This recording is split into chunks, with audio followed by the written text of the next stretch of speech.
in the United Kingdom, the university strikes highly towards excellence in teaching quality. To date, more than 5,000 research papers and books have been published by academics in the university, and the university allocates 30% of its budget annually towards research and supports a growing portfolio of research projects with both the public and private sectors. The university is connected to the globe by 9 international study centers that enables both staff and students, along with over 60,000 alumni, to engage in cultural exchange and joint programs. With over 80 international academic partnerships in place, the impact the university makes is global and sits across the economic, social, and knowledge spectra, as Bahrain moves from oil and gas dependency to a leader in technology-based economy. The contribution the university makes to the local economy each year is over $127 million.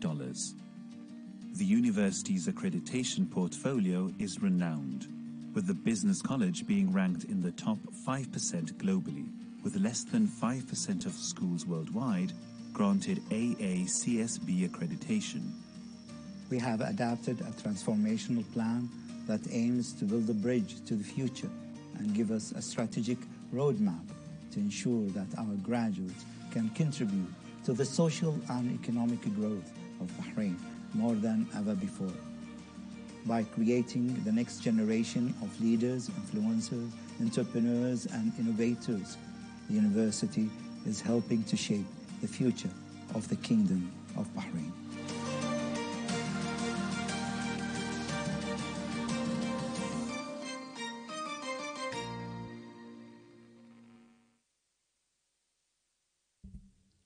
We would like now to call His Excellency Professor Riyad Hamza into the stage to give his welcoming speech.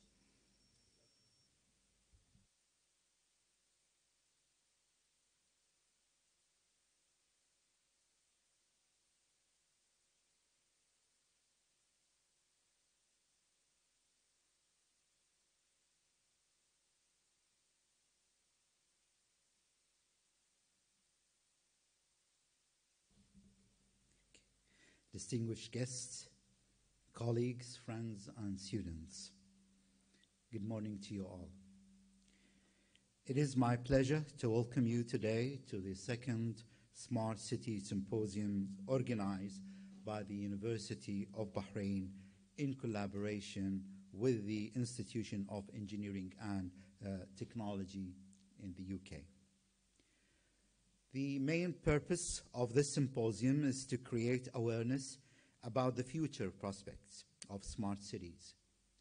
The symposium will serve as a platform to exchange ideas, provide insight, capacity building, and provide a platform collaborations and innovation. The symposium will be run for 3 days and will involve high-quality experts in smart cities, in addition to academics' submitted papers. They will be published and indexed afterwards within the IET Index Digital Library, which was achieved for the first Smart Cities Symposium at UOB in 2018. Smart cities are more than a trend. They are the way of the future, as the world is becoming more urban, with 60% of the population expected to live in cities by 2050. The smart city industry is projected to be a $400 billion market by 2020, with 600 cities around the globe expected to generate 60% of the world's GDP by 2025, according to McKinsey's research. Cities are digitally transforming to improve environmental, financial, and social aspects of urban life. The International Data Cooperation defines smart cities development as the use of smart initiatives combined to leverage technology investment across the entire city, with common platforms, increasing efficiency, data being shared across the system, and IT investment tied to smart missions.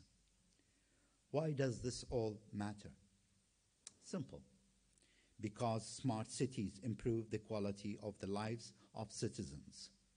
The National Smart City Vision is as clear and compelling as the benefit it promises. The Kingdom of Bahrain is embracing the smart city idea and the innovation and technology that will power it to ensure that our economy remains strong and diverse well into the future. Now, no less important, we see the smart city as a critical means to providing the citizen of Bahrain with a high quality of life. The Kingdom is currently pushing ahead with key infrastructure projects for smart city development. For example, the new international airport, newly designed towns, energy management initiatives, plans for 5G this year, and adoption of cloud technology by government. This progress is only the beginning. Delivering a smart city, or in Bahrain's case, smart country, is a multifaceted task, and we will need to work particularly smart in a number of strategic areas. If we are to realize its full benefits, data is a powerful tool in developing a smart city by both the public and private sectors. Using the big data to create smart data is a key skill in the world right now. In this respect, I'm happy to announce that on April the 1st, we will launch our Big Data program with Liverpool John Morris University, UK, the first of its kind in Bahrain. We will continue our efforts to convince organizations of the benefits that everyone gains in a system where the data is captured and used effectively. I'm sure this Smart City Symposium will help us to give this a real push. Building essential technology infrastructure is another critically important strategic area. In this regard, Bahrain is developing a faster payment system.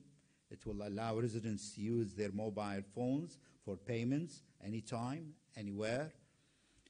We are also gearing up for the commercial launch of 5G mobile services and applications, which will have a significant impact on speed, sharing data, and accelerating the opportunities for smart cities.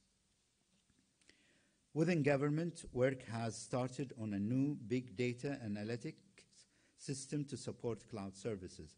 It will also enhance efficiency and cybersecurity through resource sharing and artificial intelligence. Amazon Web Services have built a data center hub next to our campus here in Sakhir, while FinTech Bay has attracted several data companies to base themselves in Bahrain. These and other developments underline the confidence global international technologies leaders have in the future of Bahrain as a data hub and smart country. We at the University of Bahrain have become pioneers in adapting blockchain technology to issue certificates to our students, one of the first in the world to do so, and the first in the Middle East. It is flattering that people in the Silicon Valley are writing and commenting on the University of Bahrain as a visionary when it comes to blockchain. Talent is essential to enable realization of smart city. Simply put, we need all the smart technology skilled people we can get, excuse my cold, if we are to create smart cities, not just in the region, but around the world. Excuse me. Thank you. Thanks. It's okay. تسلم يدك. شكرا يا أخي.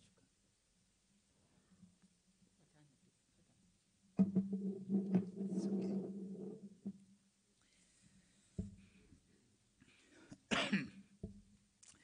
conclusion, we are on our way as a nation. It is an evolving journey and cross-sector collaboration. It's essential, and this is why I'm optimistic and excited about this event with the rich and diverse expertise here at UOB for the next 3 days. I'm looking forward to the positive results. I thank you all. I thank you all for participating in this symposium and wish you all the best. And welcome again to UOB. Thank you very much.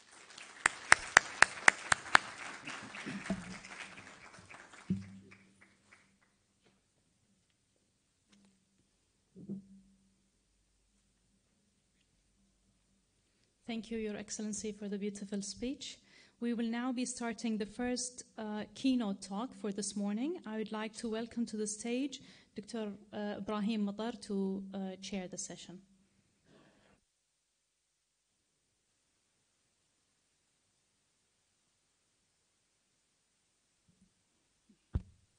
بسم الله الرحمن الرحيم.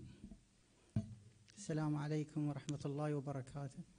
Your Excellency, Professor Riyadh Hamza, University of Bahrain President, dear colleagues, academics, invited speakers. I feel that I am honored to chair this session, which will be including 3 topics related to smart cities. But I would like to mention that when we try to lay out the technical program for the smart cities, it was really a fantastic job that we feel University of Bahrain is attracting such talented papers, research articles, and also very interesting keynote lectures coming from Bahrain, from the region, and also from international, from USA, from Switzerland, from UK, and also in addition to speakers from the region and from Bahrain. So we feel very honored that we are running this for the second time, this Smart Cities Symposium. It will include around 90 articles, paper to be presented, around 12 parallel sessions altogether, which is a very distinguished event in the Middle East altogether. For the first time, we are doing this at the University of Bahrain. So at this time, I would like really to kindly invite Adnan Yusuf Abdul Malik. He will talk about the future prospect of smart cities and banking, which is a very important topic related to smart cities.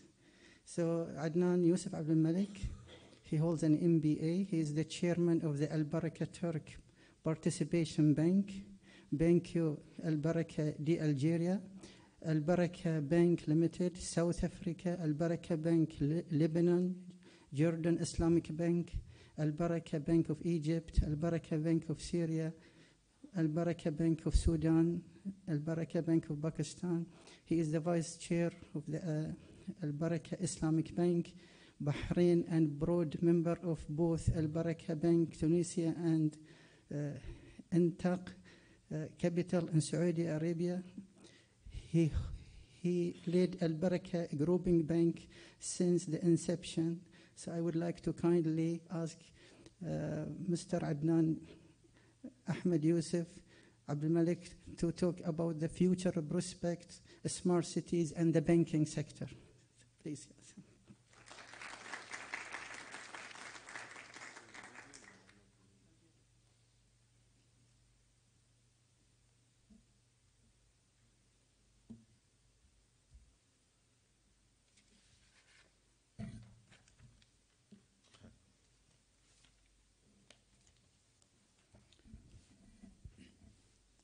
بسم الله الرحمن الرحيم والصلاة والسلام على سيدنا محمد وعلى آله وصحبه أجمعين. Your Excellencies, Professor Riyadh Hamza, President of the University of Bahrain, distinguished guests, I'm really very proud to be today here. And I was talking to our friends here, and I was extremely surprised about Bahrain University, how fast they went through the expansion. By mistake, I entered from the other side. I never been to the other side. This is the first time I went there. And I thought that because I came in 1988, the first time I came here, it was 1988. And when I see the expansion, mashallah, I got lost. It took me about 15 minutes to get out and to get again from the main gate. Therefore, I was very surprised and was very happy that I see all this expansion happen in Bahrain University. And I think that Professor Riyadh mentioned something that we are, as employers, we are always very proud about the students who come from Bahrain University, and we grade them very highly. Thank you for giving me the opportunity to stand before you to speak about the future prospects of the smart cities and banking in the second Smart Cities Symposium. Before we start, I would like to give some information about Al Baraka Banking Group.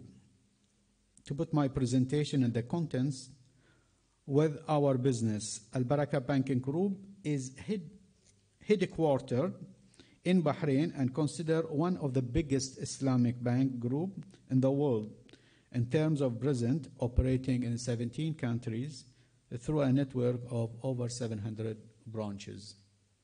We are located in Morocco. It is a new subsidiary with about 5 branches. Algeria 40, Tunis 37. Egypt is about also 33. Sudan 30, South Africa 12, and then Jordan 100 branches. Lebanon 10 branches. Syria 12. Turkey, we have the biggest or the largest, is about 224. And then we have in Bahrain 10, Saudi Arabia 1, and in Pakistan we have 210 branches. And we have also in Iraq branches of our subsidiary of Turkey. 2018 was a good year as well for us. The consolidated balance sheet reached at $24 billion. Total net income achieved a good growth of 5%, reaching $217 million. In 2018, the total number of our customers reached 2.7 million, while our staff number reached 13,000 staff. Maybe here we are in Bahrain, very small. People, they think that the only branches we have, but total branches worldwide is about 700. Total staff is about 13,000 staff. By the way, for your info, total staff in the banks in Bahrain is close to 13,000. It means that, Al Baraka is a very big group. When talking about Al Baraka Banking Group digital initiatives and how banks can play an important role in the future of the smart cities, it is worthwhile to mention that the future trends that might impact the banking industry. Considering those trends help banks to be better prepared for the future. It allowed banks to put plans to leverage the opportunities that those trends might bring to the industry, while also plan to mitigate against adverse impact that those trends can cause. The first major trend is the economic and geopolitical uncertainty. Such uncertainties are big threats to the business growth. And we as an institution, if we don't change, I think that we will not have customers and we will not be able to serve our customers. The second major trend is increasing regulatory requirement, as a regulator will be more violent to the capital adequacy of banks that take extra measures to protect customers and market stabilities. These days, regulators are becoming, I will not use the word tough, but they are getting very, very close to the financial institutions. And all of you can remember that in 2008, we have a big crisis which hit the financial sector, and still many markets still has not recovered from 2008. And I don't think that they will be recovered at least for the coming 5 years. unless we have another crisis, which is people, they talk about it in 2020. The second major trend is to increase, as I said, increase regulatory requirement. The third major trend is the increased risk and cybersecurity landscapes. We are also facing a lot of difficulties with hackers, with a lot of things which coming through your system, which could destroy your information, and you have to be ready for that. The fourth major trend is changing customer behavior. And as I say that, if you don't change, people, will leave you. And you have to study the customer behaviors, and you have to provide things to them. I think that Professor Riyadh mentioned about, paying through the telephones, facilities, which they call it, that e-pay and others. Really, this now is becoming that, that you have cash, less cash circulated, and customer, if you don't provide them with these services, they will not come to you.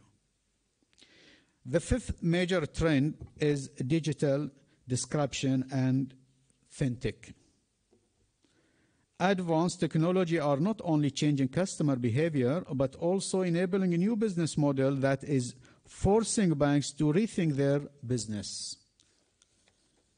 The emergency of fintech is also creating a new competitive landscape in the financial industry that are adding pressure to banks to accelerate their digital transformations plan. Let me tell you that, we took the initiative in October 2018, last year, and we opened the first Islamic digital bank, which we call it Insha. We put it in Berlin. And the reason we choose Berlin, because as you know that there are about 4 million Turkish people located or working in Germany. And our digital bank is opened by our subsidiary in Turkey to cope with the need of their customers in Germany. So there are certain customers who need, buying house in Turkey, buying car, buying flat, buying anything he feels that, he wants to do it Islamically. The digital bank is ready to provide him with all the financing. We have also used the power of digital to grow markets that we were not there. And as I mentioned about Insha, what was something which is really something which is put Al-Baraka Turk in the right place in that market. We believe that those initiatives will provide Al-Baraka Banking Group with the digital capabilities to compete in digital area. We also believe elevating our digital capabilities allowed us to play a critical role in the future of smart thinking and smart cities. Institution has to cope with the changes worldwide. And I remember the first city I visited them, the smart city. It was located in Cairo, and it was a huge one. But at that time, that smart city was allocated for IT and for the programs, not for the services like what we have now. Governments are aiming to providing citizens with more seamless digital experience. For example, smart health, where government aim to provide better health service. Digital register for property ownership, smart transportation, and better welfare management. All these are initiatives which government are putting to the customers or to the citizens. However, banks can provide more than financing in the era of smart cities. There are 4 roles that banks can undertake to add value to the smart cities. First, financing. This is to provide financing to the project and to the initiatives of the stakeholders of the smart city. Second, trusted services provider of new services. Most citizens believe that banks have the most legitimacy to manage and coordinate new services in the cities. Third, trusted data custodians. Banks remain the leading trusted third party for protection of personal data and providing this information to the other. With the increased use of technology, a massive data is generated about citizens and business transactions. I remember that a few years ago when we go to the coffee shops, we don't know why these people, they ask for our telephone numbers.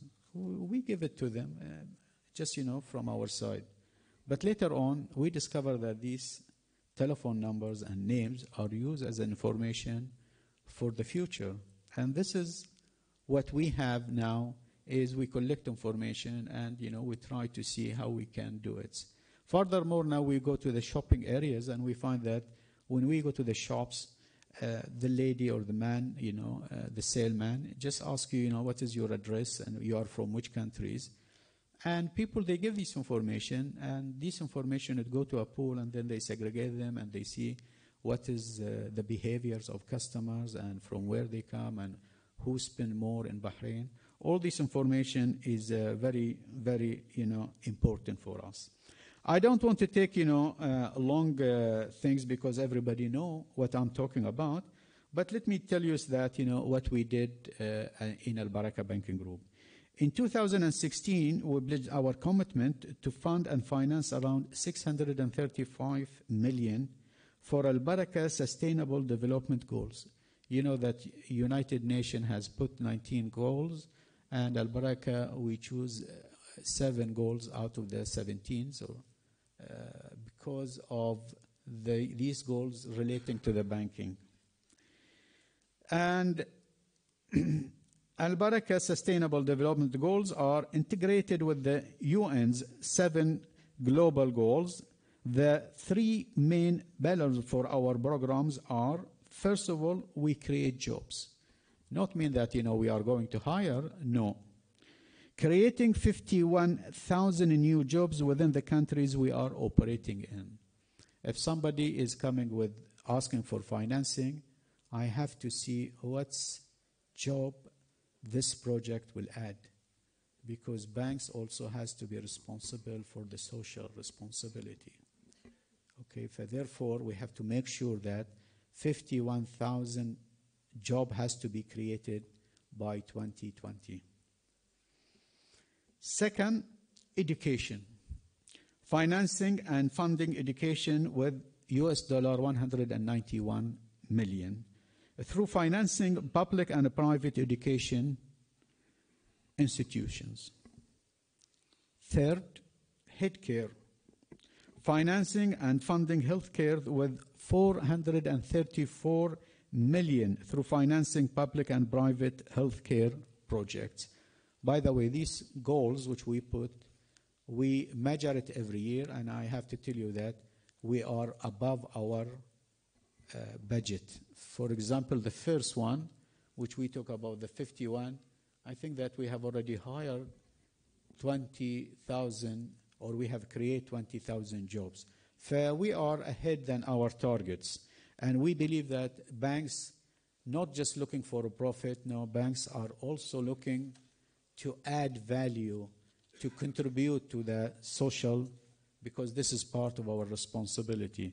As a matter of fact, Professor Riyadh, I was talking to my friend and Wahib, and I told him that I like if Al Baraka can sponsor a building like this building for the university, because I did mention it maybe 3 or 4 years when I delivered my speech for the first group of Islamic finance when they graduated. And from that time, I have not received, I received a response from the university, but nobody follow. And you know that we as bankers also, we forget easily. Therefore, now I'm just telling you that, that we will be interested to sponsor something in Bahrain University, because we believe that this is part of our job. And thank you very much, and sorry that I took long.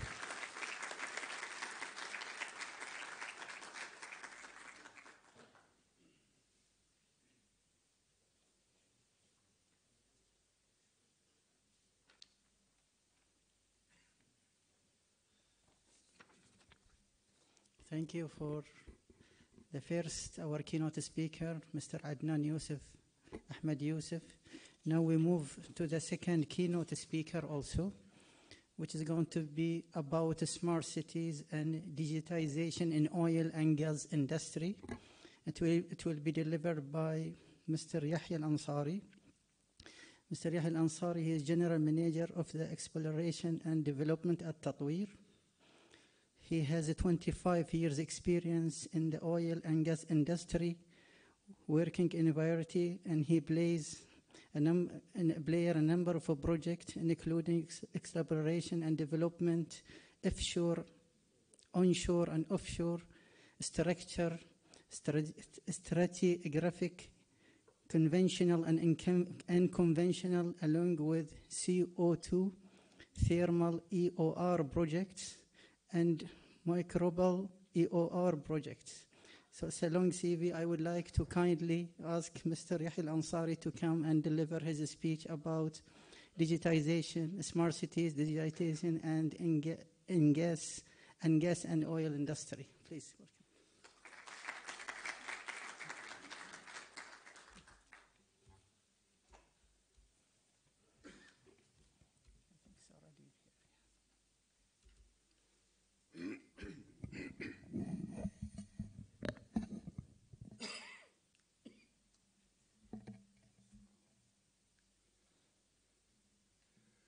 Assalamu alaikum wa rahmatullah. Your Excellency, ladies and gentlemen, good morning, everybody. My pleasure to be with you here today, and thank you very much for the invitation. In 10 minutes or so, I'll go through a very brief summary on, the different industrial revolutions and the impact of these revolutions on the oil and gas industry. Basically, looking at, so this is going to be sort of the outline. So we'll talk about the impact of each revolution on the oil and gas industry with sort of a comparison. And where do we stand today in this industry from the fourth revolution, and of course the vision or the outlook for how do we vision the future of oil industry, taking the advantage or the maximum advantage of the fourth revolution and the conclusion. To start with, the first industrial revolution, that was in early 1800s, when the machine invented, basically, the steam machine, internal combustion. With that invention and developing these machines to be used in many, many applications, which had a big impact on the lifestyle at that time. That, in fact, impacted big time the fossil fuel, coal, oil, and gas, in terms of demand to fire these engines, and created the first oil and gas revolution, basically, at that time. Then, in early 90s, when we have the second revolution, and it's all driven by the electricity and all the electrical equipments invented at that time or around it, and the concept of the mass production, which is the demand. So you can notice that each revolution has drivers, basically, that started this revolution, then sort of a need or demand, and then you can see that impact of that revolution on the industry. So for the second revolution, because of the electrical equipments and the concept of the mass production, the needs for quantities of products in a shorter and faster time, they invented what we call it assembly line or production or manufacturing lines. And that concept basically added a second or a significant volume globally when it comes to oil and gas production. In fact, it is measured up to maybe 100 times. Basically because of, again, it's a demand. You need energy in terms of oil and gas to fire these assembly lines and factories and big fabrication workshops. And on the other side, as a byproduct, these assembly lines help to produce all the needed material and equipment for producing gas and oil. So that also had another huge impact or another revolution on the industry, added to the global production of oil and gas and coal, of course, maybe 2.5 times.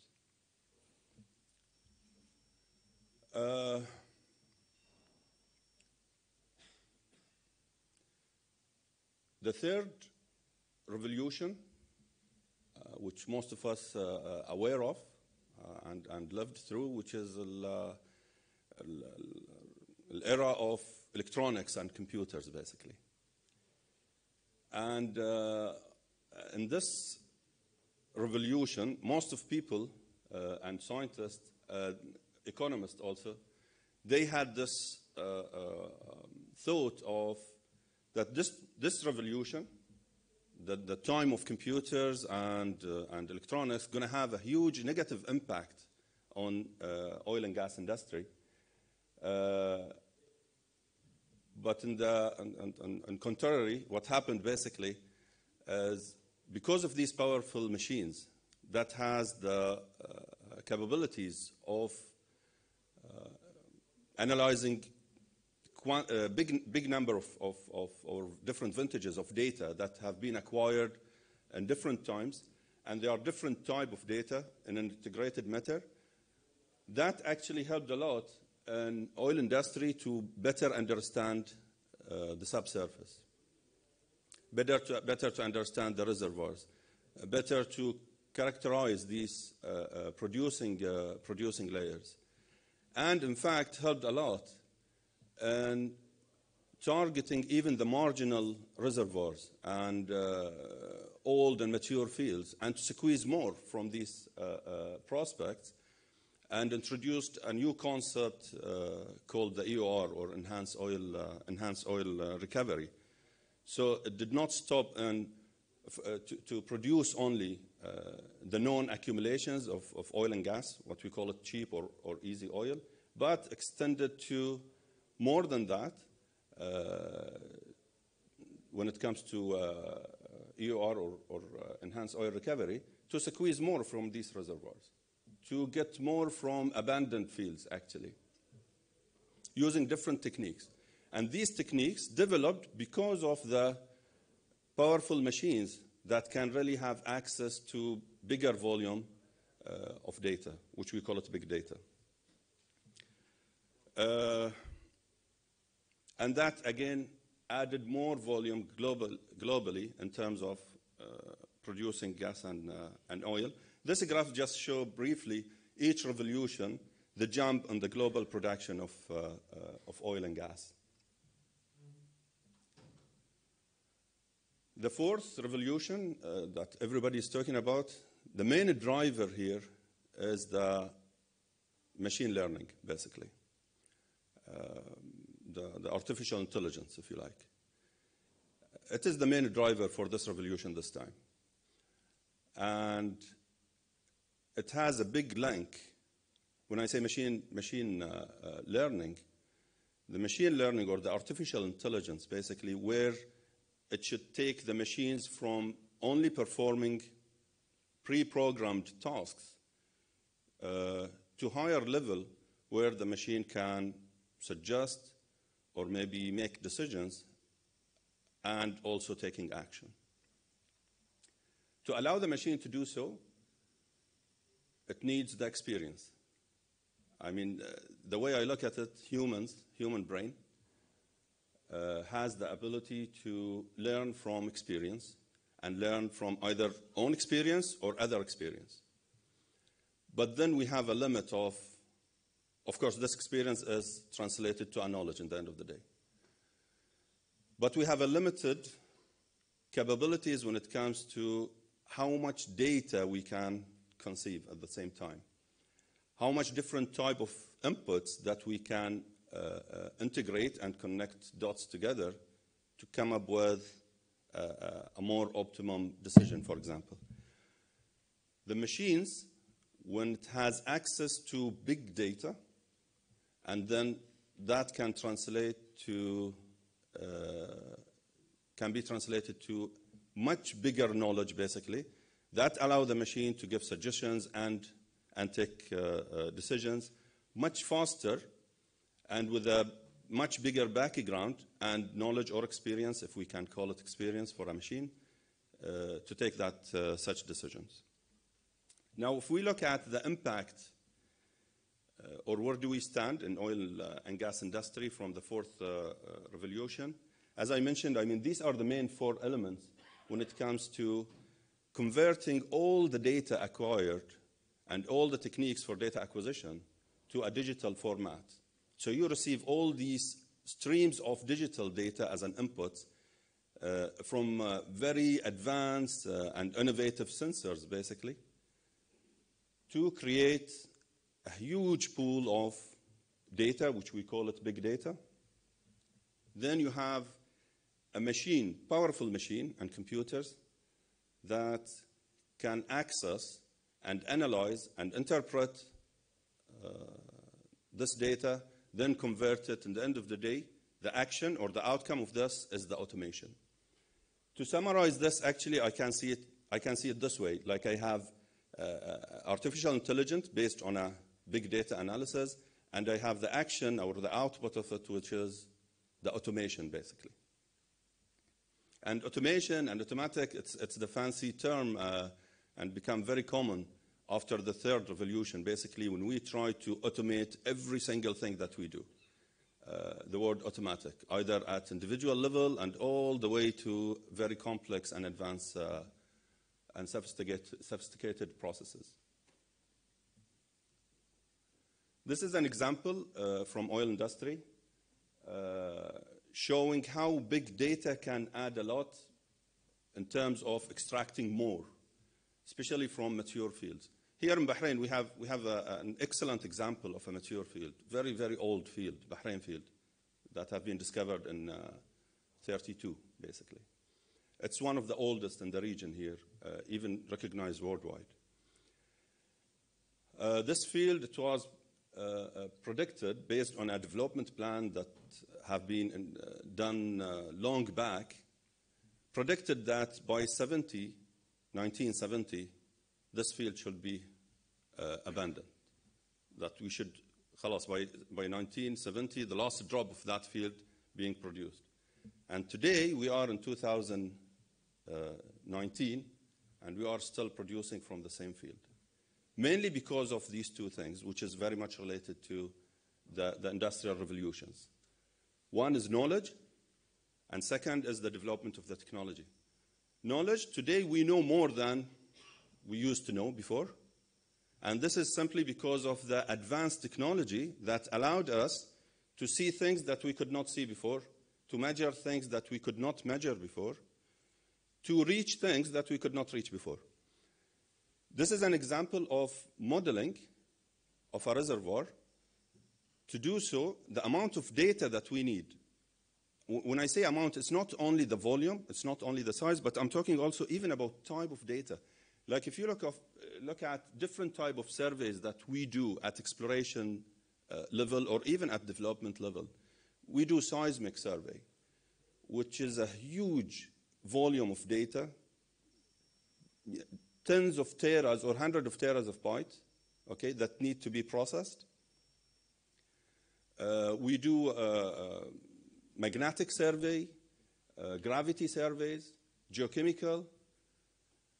All these data, and others, of course, we do all these wireline loggings and samples, fluid sample analysis. Integrating all these things on all these different type of data, and some of these data even has a different timing. Like now we don't talk about only 3D seismic, but we have 4D seismic, which is 3D that have been shot in different times, that show you the differences and the modification that happens subsurface in terms of, for example, fluid content or even tectonics, microtectonics or fracturing.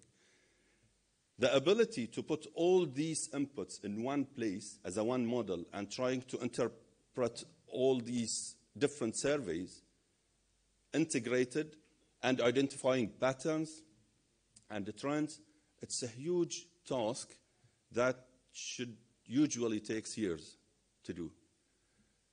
Now, because of this powerful computers and because of the knowledge that we collected coming from big databases, allow us to do these things in very well-known centers worldwide in a matter of hours. The impact of this, more oil and gas can be extracted from old fields like Bahrain field. This is another example of the taking advantage of the fourth revolution, which is the surveillance. I remember the times when we had people had to go on the field, scouting the pipelines and facilities, the GDUs. That takes days and days to cover the whole area, and it takes a full year actually to cover all the facilities on the field. Today we have pre-programmed drones with certain sensors and filters that would go frequently, and in no time you have a full image with all the inspection data on it, with a real time for the pipelines, if you have any leakage or possible corrosions, or sometimes an impact of an accident, especially in the camping season. By the way, the camping season here in Bahrain, it's a disaster for us. I'm sorry to say that, but it's a big risk. So I know people, they hate me saying that, but this is fact. Like, we have a lot of accidents. People, they are not much aware of what they are camping next to. Unfortunately, I'm not allowed to show some of the pictures, but you can see some people, they have their tents with pipelines running through. I don't know what they are doing that. Or we have a facility that it is totally fenced by camping people. So all these things, unless we have a real-time surveillance to tell us these incidents in advance, or to monitor the impact of a car accident hitting one of these facilities, really to be preventive and to act quickly is a nightmare without the technology we have today. So this is another example, like how frequently now we can do the inspections, how quickly we can react to an incident, the chance to prevent failures. Nevertheless, if I look today, this is one of the graphs I've got from NVIDIA that shows how much each sector is engaged with one aspect of the machine learning, which is the deep learning, they call it. How much of these organizations or sectors are engaged? If you look at oil and gas industry, we are still in the beginning. We have a long way to go with all the applications and the means of automation we are applying today on the industry. Still, we are considered one of the smallest sectors engaged really with the machine learning. And the question, why is that?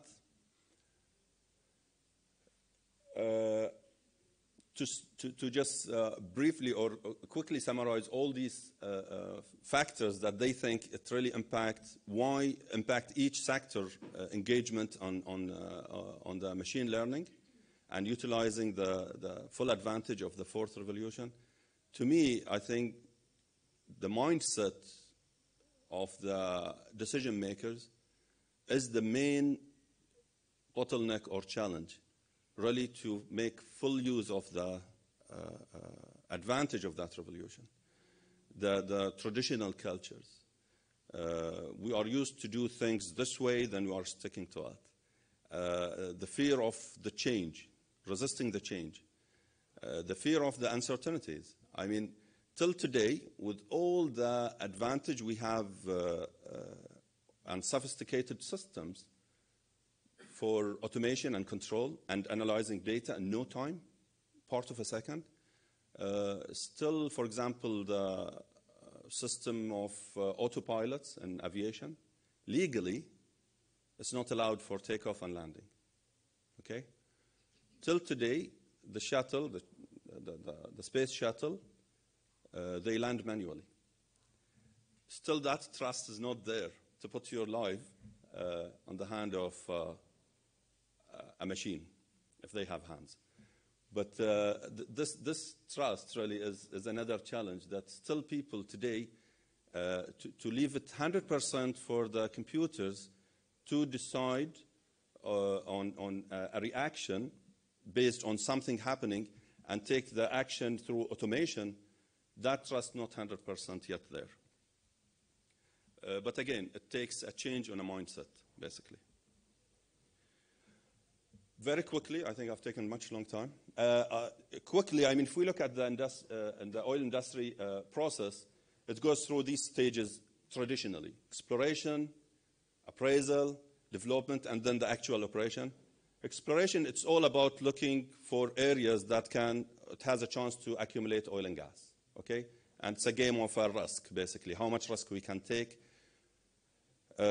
We do all what it takes to minimize scenarios and options, where to drill, basically, to look for oil and gas. This is all about exploration. Then you go for appraisal, where you are ready to spend small capex or investment to really upgrade some of these prospects, and you rank them based on risk and rewards. You select the best. You do a mini program to prove the concept that you can produce and how much you can produce. Then you have idea on how much investment you need to put. Then you go for a full-fledged development plan to produce that field. Just imagine what we can do if we take most of the advantage of the fourth revolution. Starting from really doing all the interpretation and modeling for the subsurface during the exploration automatically. Not only automatically, but have access to much bigger knowledge through the big data. That's not restricted to your area, country, or even the region, or even basin side, but even worldwide. All the way to really automating the operation, drilling, manufacturing some tools, basically through 3D printers immediately, and deliver it either through drones or automated lines to the location. How much we can benefit from preventing failures and scheduling maintenance for optimizing the life and prolonging the life of machines and equipments. And this is finally is how I envision the future for the oil industry, utilizing the maximum of the fourth revolution of using the machine learning. And to end that, I'll leave you with this quote. And thank you very much.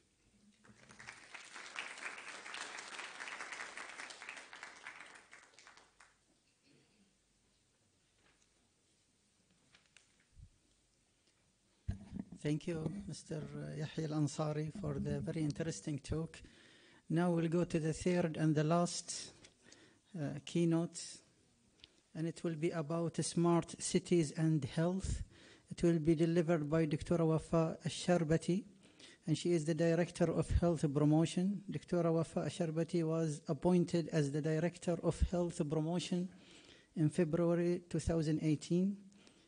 She is responsible for the overall direction and coordination of health promotion programs and activities in the Ministry of Health in Bahrain. Prior to this post, Dr. Wafa worked as a public health consultant and the coordinator of statistics and research in the Public Health Directorate in Bahrain. So I would like to welcome Dr. Wafa Al-Sharbati.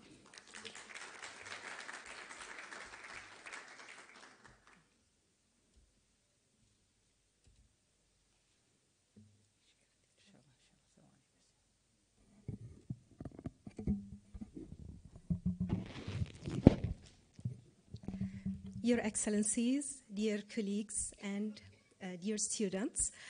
Today I'll be talking about smart cities and health.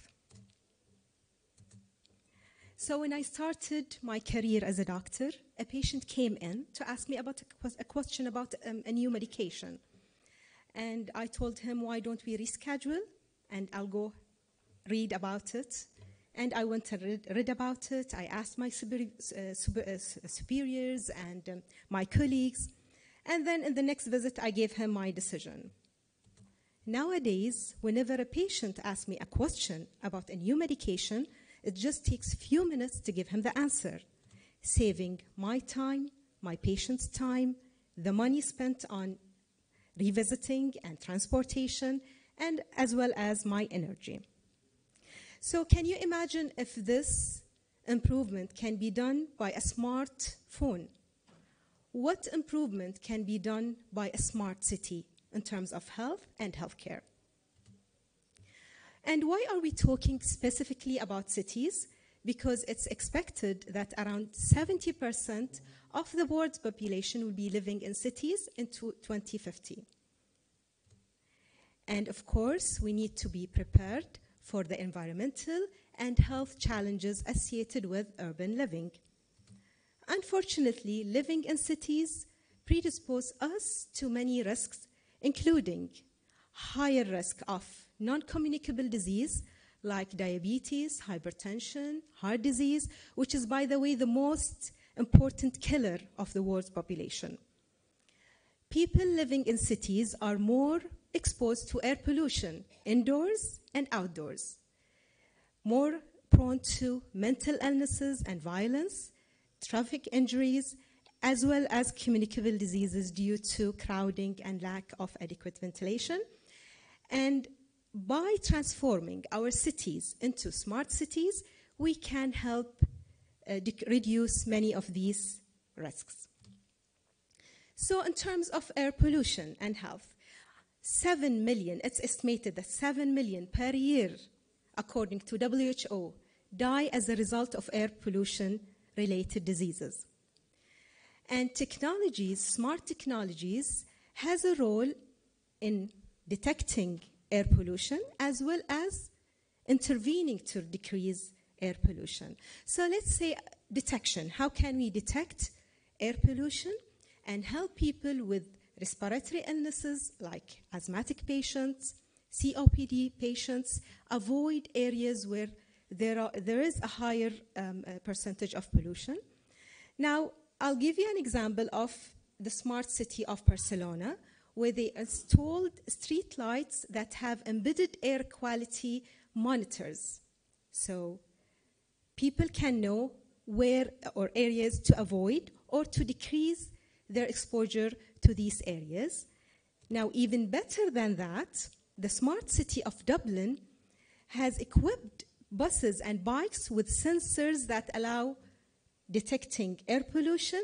And the beauty of this system is that it's mobile, so we can use lesser number of sensors to detect or to cover a wider area. In terms of intervening to reduce air pollution, now we have, this is an example, there are so many technologies intending to decrease air pollution, and this is one example, the Clean Air Bench, which is designed to be installed in area with high levels of pollution so that people can sit there and have a little bit of clean air, or even it will help the area around the bench.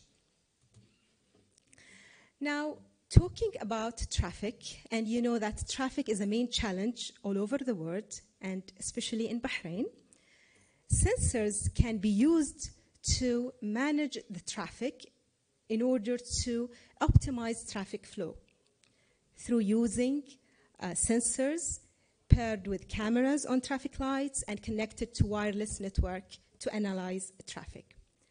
That will reduce the amount of cars on the road, which means lower emissions. People will spend less time in their cars, which reduce stress and reduce traffic accidents. And it also can improve ambulance response time. It's really, really annoying me when I have ambulance behind my car. I can't cross the traffic light. and if I cross the traffic light, I'll be endangering my life and others, and I feel really that he should pass really quickly. And I think by having such a system connected to the ambulance services, that will really improve the situation. So in general, the use of smart city information and communication technologies can improve connectivity, healthcare effectiveness, lower healthcare costs for smart city residents.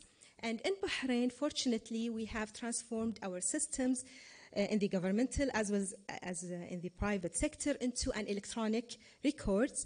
Unfortunately, nowadays it's not connected. So if I go to a doctor in the private sector, the doctor in the governmental sector won't know what kind of investigation was done to me or what was the diagnosis. However, the Supreme Council of Health is currently working on a national electronic medical record, and we call it NEMR, an abbreviation, which is a tiger in Arabic. And that will gather the information between and will connect all private and governmental hospitals, clinics, in order for us to know what's being done to the patient. So that will be very important into monitoring the quality and the outcome, as well as avoiding overuse of services like repeating unnecessary diagnostic tests, overprescription of medication, or repeated prescription. Now, we've been hearing a lot about certain terms like e-health and m-health. So e-health is any healthcare practice that's supported by electronic process and communication. Types of e-health, one type is the electronic health records that I've been mentioning in my previous slides. Telemedicine now is very famous, like we can diagnose and treat patients at a distance, including telemonitoring. So patients should not be necessarily admitted to the hospital if we only need to monitor certain things. We can monitor them at distance. And according to ABI research, they think that by 2028, number of patients monitored at their home will be even higher than the number monitored on site. mHealth, using our mobile for any health practice, and can help us in providing healthcare information to practitioners like me, researchers and patients, real-time monitoring of patient vitals, and direct provision of care via mobile telemedicine. Now, we all know that Koreans are very advanced and they have wonderful technologies, and they've been using this in health. They developed what's called ubiquitous health strategy, U-Health strategy, in order to make health practice widespread and available to all patients all the time, anywhere. And this is beautiful, especially for a very important part of our population, the elderly. It's expected that the number of people more than 60 years of age will double in 2050 and will triple in 2100. And being like older in age, in addition that expose you to many health risks, it also needs special monitoring, dealing with patients' problems. So increased pressure on healthcare system. They also, within the U-Health strategy, they had innovative solutions to better serve elderly population. So they are remotely monitoring elderly citizens. So the caregiver can monitor his parents, his uncle, his grandfather through this monitor, as well as the doctor and clinics and nurses. And this promotes earlier detection and intervention and reduce unnecessary hospital visits. There is another project in Spain called the Sympathetic Project, which is very useful for people with dementia and mild cognitive impairment. Those people will be like sometimes forgetful, sometimes they wander outside of their houses. So this project analyze the movement of the patient with dementia and mild cognitive impairments and decide what's normal for his usual habit and what's abnormal. And there's any abnormality, like if he stopped moving for a long time, for a long period of time, or if he went to an area that he should not be going, then a warning will be there for his caregiver. So, concluding my presentation, I have only one final thought, is the main thing in smart cities or any technologies is saving time. We don't need to go to the bank. We can do all things at our house. We don't need to go shopping. We can shop in our house. But here a question for you. What are we doing with the extra time? Are we wasting it on social media, playing video games, watching TV? Or we'd better invest it in our health, like for exercising, reading books, spending quality times with our family and our friends. So my final thought is, for smart cities, we need also smart citizens. Thank you very much.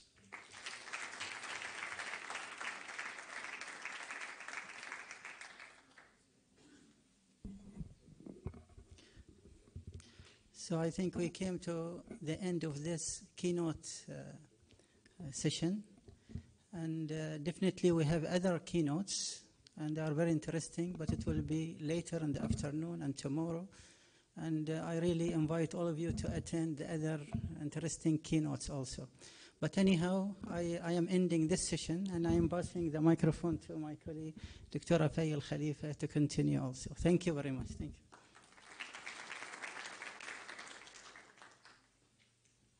Thank you, Dr. Ibrahim, for chairing the session. I'd like to call Your Excellency and the keynote speakers for a photo on the stage.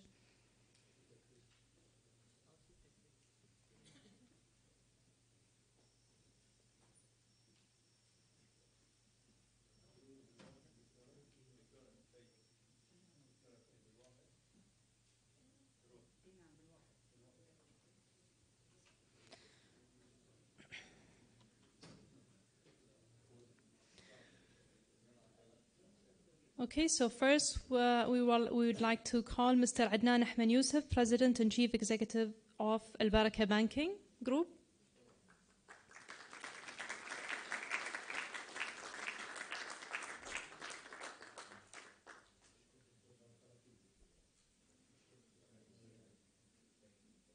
Mr. Yahya Al-Ansari, General Manager of Exploration and Development at Tatweer.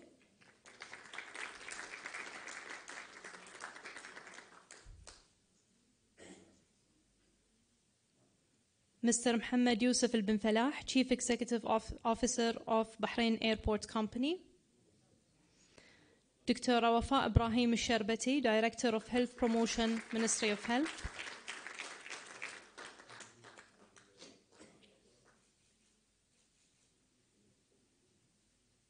Mr. Mohammed Bouri, Group Leader, Rehabilitation and Assistive Robotics.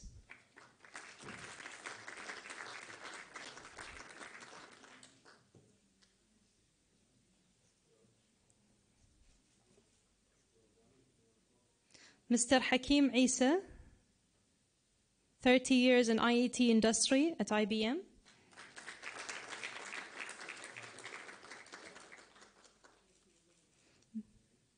Mr. Aouni Battikhi, Regional IET Manager. Mr. Ghulum Bakiri, Dr. Ulum Bakiri, Bakiri, Founder and President of Micro Center Group.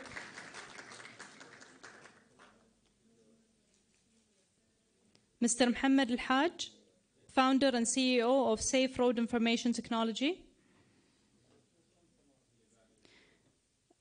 Dana Reyes, President of Smartway Consultancy.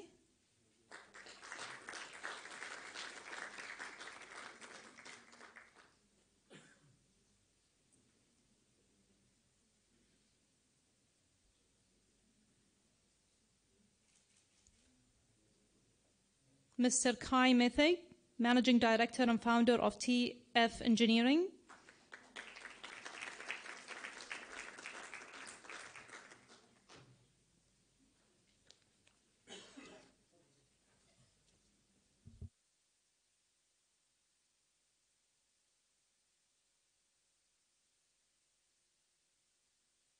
Okay, so I'd like to welcome everyone on the stage for a group photo. The keynote speakers.